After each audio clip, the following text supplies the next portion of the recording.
सबसे पहले इस पेंटिंग की चोरी का इल्जाम one of the greatest painter of the world Pablo Picasso पर भी लगाया गया था। डेड बॉडीज की खाल को उधेड़कर उसको स्टडी करते थे ताकि वो जान सकें कि हमारे चेहरों पर एक्सप्रेशंस को शो करने के लिए सबसे ज्यादा मेजर रोल कौन सी वेन्स प्ले करती हैं। जब उसकी उम्र 16 साल थी और उसके पति फ्रांसिस्को की उम्र 30 साल हो गई थी। नमस्ते दोस्तों, आज की इस वीडियो में हम एक ऐसी पेंटिंग के बारे में बात करने वाले हैं जिसने सदियों से लोगों का ध्यान अपनी तरफ खींचा है। जी हाँ, मैं बात कर रहा हूँ मोनालिसा की। एक ऐसी पेंटिंग जिसने सदियों से लोगों को पागल कर रखा है। क्या आप इस पेंटिंग के पीछे की कहानी जानते हैं? क्या आपको पता है कि इसे मुस्कान का प्रतीक क्यों माना जाता है?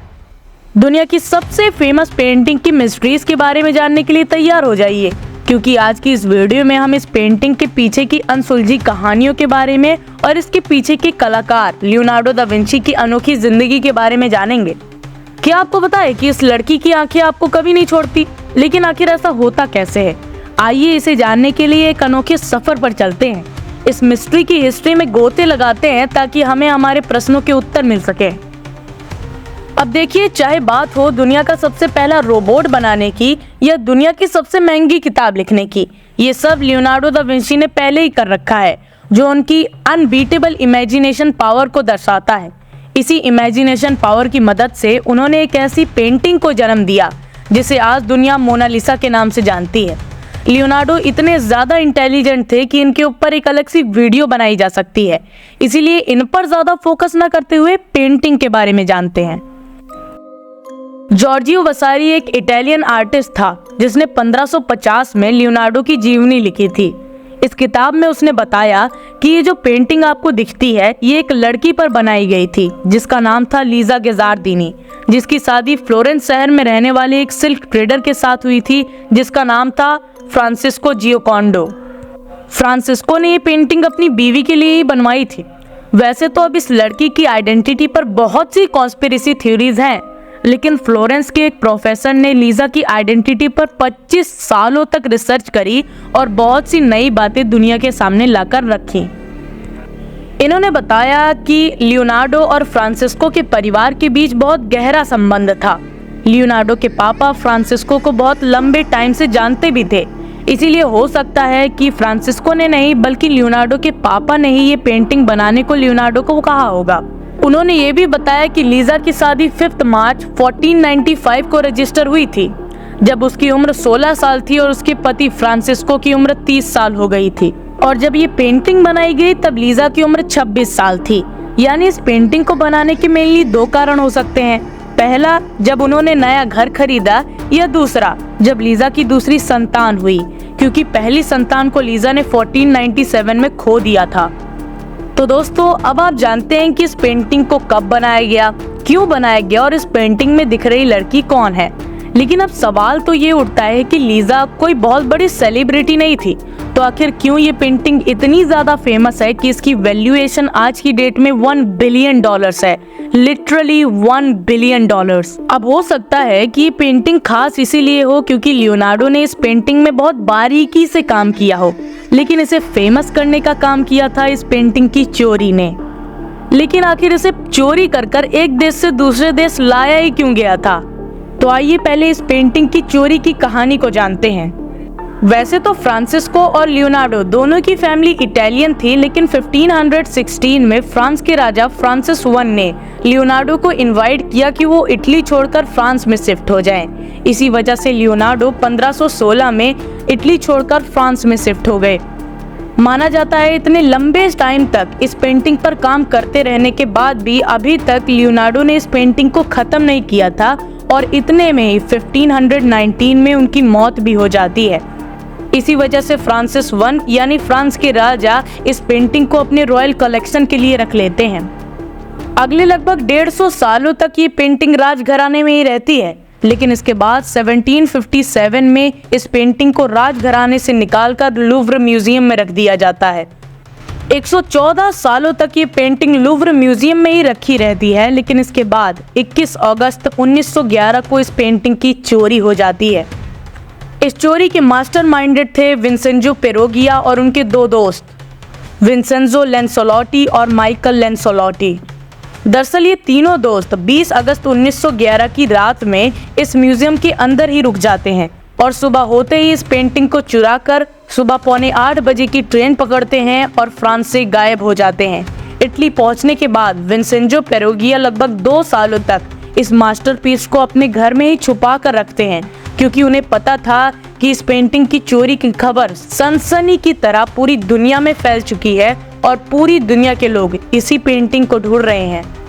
लेकिन 2 साल बाद इस पेंटिंग को बेचने के लिए वो एक डीलर के पास जाते हैं जिसका नाम था जियोवानी पोगी। लेकिन जियोवानी जान जाते हैं कि उन्हें दुनिया की मोस्ट वांटेड पेंटिंग बेची जा रही है, जिसकी वजह से उनकी जान भी खतरे में पड़ सकती है। इसी वजह से 1914 में विंसेंजो पकड़े जाते हैं और उन्हें जेल हो जाती है और इसी वजह से दोबारा से ये पेंटिंग लूव्र म्यूजियम में रख दी जाती है।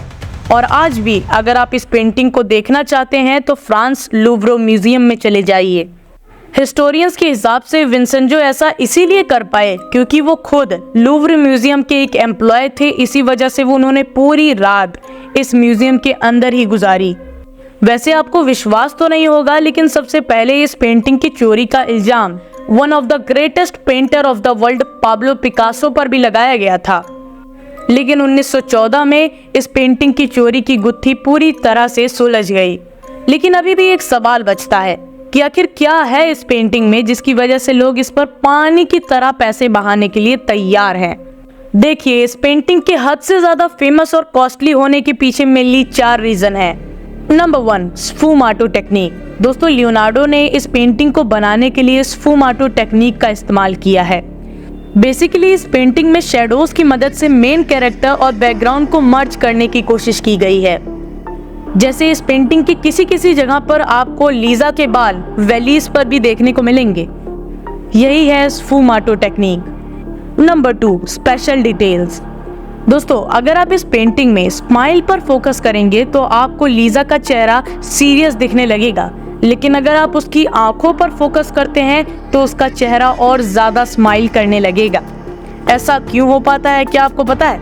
दरअसल लियोनार्डो दा विंची ने भी सबसे ज्यादा टाइम इस पेंटिंग में मुस्कान को बनाने पर ही लिया था, जहां पर उन्होंने कई रातें फ्लोरेंस के हॉस्पिटल में बिता दी, जहां पर वो सही में डेड बॉडीज की खाल को उधेड़कर उसको स्टडी करते थे, ताकि वो जान सके कि हमारे चेहरों पर एक्सप्रेशंस को शो करने के लिए सबसे ज्यादा मेजर रोल कौन सी वेन्स प्ले करती हैं।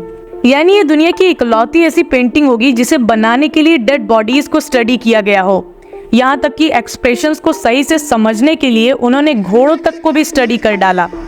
इसके अलावा आंखों से मैजिक क्रिएट करने के लिए उन्होंने ऑप्टिक्स की भी स्टडी करी, जहाँ पर उन्होंने बताया जब कोई लाइट हमारी आंखों पर पड़ती है तो वो एक ही पॉइंट पर ब्लॉक नहीं हो जाती, बल्कि पूरे रेटिना में डिस्ट्रीब्यूट होती है, जिसके बाद वो हमारे रेटिना के बीच वाले हिस्से में जाती है, जिससे हम फोबिया कहते हैं, जो हमें छोटी से छोटी डिटेल पर फोकस करने में मदद करती है। इसके बाद रेटिना का बाकी बचा हिस्सा optic nerves black and white object और लाइट ऑब्जेक्ट्स पर फोकस करता है।